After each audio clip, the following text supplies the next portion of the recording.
bees in the White House, but the current first family is into dogs.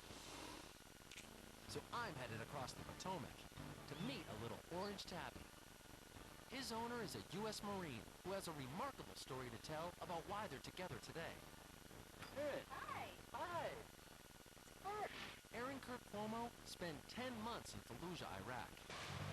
The toughest place on the planet if you're a Marine. As a Marine, every Marine is a rifleman. It doesn't matter what your job is. Your primary job is you are a Marine. It didn't matter that Aaron was also a photographer.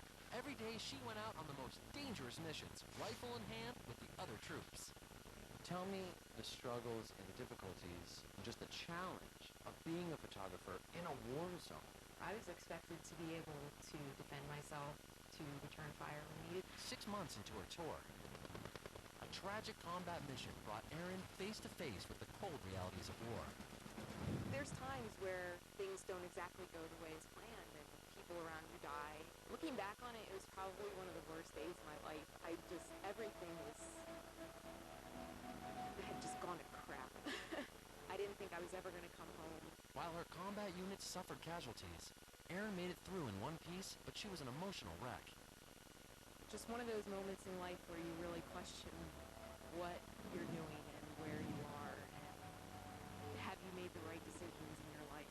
Trying to pick herself up from her lowest moment as a Marine, something amazing happened.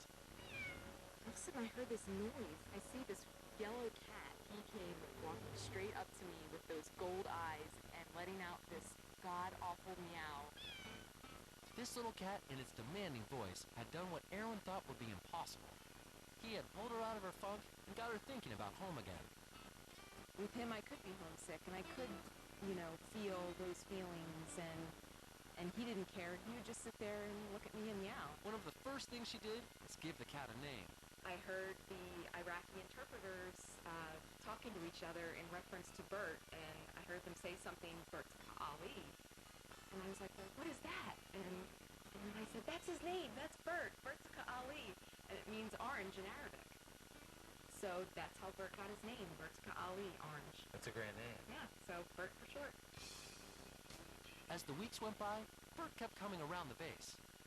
In his demanding way, he insisted that Aaron pay attention to him and not the horrors of her missions. In the moments that I thought everything was the worst, he would look at me and do something crazy, and I just burst into laughter. Soon Aaron realized she was smitten. His eyes are very remarkable. He's just got these glowing eyes. But this love story could only have a tragic ending. Aaron's tour of duty would be over soon. She was going home, but the Marines were going to keep Bert in Iraq. It's against all military policies when you're deployed in combat situations to keep animals as pets. But this was a fighting Marine. She was not going to give up easily. She couldn't ask her superiors, so she went above them. She called her mom. And I tell my mom all about this, and she's like, well, is there a way to get him home? And I was like, there's no way I can get him home. And 2 days later, I get an email from my mom, and she goes, you need to go to this website right now. I saw it on the news, and it was Operation Baghdad Pups. Operation Baghdad Pups is a daring team of animal lovers who navigate the gray area of military regulations to reunite fighting men and women with the stray animals they fall in love with in Iraq. Terry Crisp runs this underground railroad for pets.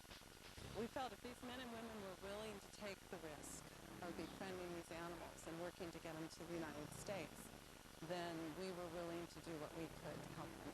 Why is there a need for this? When you're in the military, you're trained to be tough, and suck it up, and not show emotion.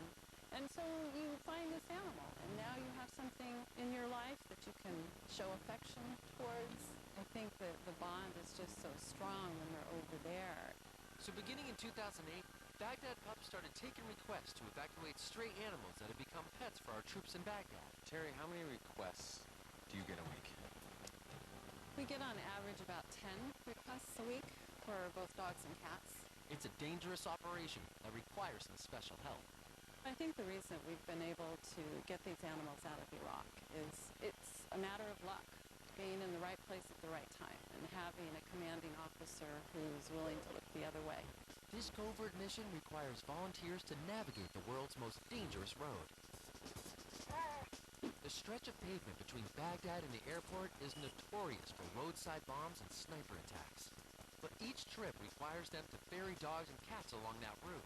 At the airport, the truck meets Terry's plane. We fly into Baghdad on a privately owned charter. The animals are there waiting for us. And we load the animals on and fly back to Kuwait. And from there through Europe and then to Washington, D.C. For Erin back in Fallujah, Washington, D.C. was a long way away. But her mom had told her about Terry, and she had to try. I emailed Terry thinking, I'm never going to get a response back. And literally, I think it was within the hour I had an email back from Terry. I was like, this is a woman after my own heart. There is no can't in this book. But there were still bumps in the road for Erin and Bert. Just when Bert was about to leave for America, Erin got some bad news. They were coming to pick him up, and I got sent out on a mission for a month and a half. I was gone. She had to ask her buddies at the base to catch Bert and deliver him to Baghdad pups. For 6 weeks, she didn't know whether he made it. I came home from being gone on a mission. I hadn't had a shower in a month and a half. I looked like a bomb had hit me. And everybody looked at me and just went, oh my God. And the first words out of my mouth were, did Bert make it? And they looked at me and they all got this kind of horrified look on their faces. And I'm like, I'm not going to cry. I'm not going to cry. Bert had escaped at the last minute and missed his chance to leave Iraq. So, what's your mindset now? I felt like I didn't try hard enough. There was one more surprise for Erin. Terry had another flight in 3 months. If Erin could keep Bert safe, they would pull the slot. It was amazing how easy Terry made it. What you think you're not able to accomplish, you can with the right people helping you. Erin and Bert made it safely through their tour of duty. In the end, they both boarded a flight home at about the same time. Erin flew back to a Marine base, Bert to Erin's mom. A short time later, thanks to Baghdad pups, Bert and Erin had a monumental reunion. Walking through the bedroom door that my mom had him in, and there he is, just laying on the bed like he belonged there. What was that like? It was unreal, because here's a cat that I just know is this dirty little ragamuffin cat, in Fallujah, covered in Fallujah moon dust. And here he is, all cleaned up, looking like he's an American cat that belongs laying on a bed. Bert's adapted quite well to his new home in America. He now shares a home with Erin's husband Jake, along with 2 other cats. He's no longer the wild, independent cat that once patrolled Camp Fallujah. If Bert hadn't been around... One second. If Bert hadn't been around, I'm sure my life would be a lot different. A brave kitty and a brave American still have each other. More to come on our trip up the East Coast. Where does your cat hang out in the backyard? In his catio, of course. I call that his big screen TV.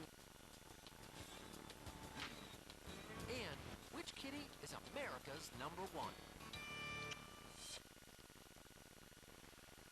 Tão chato. Pescar com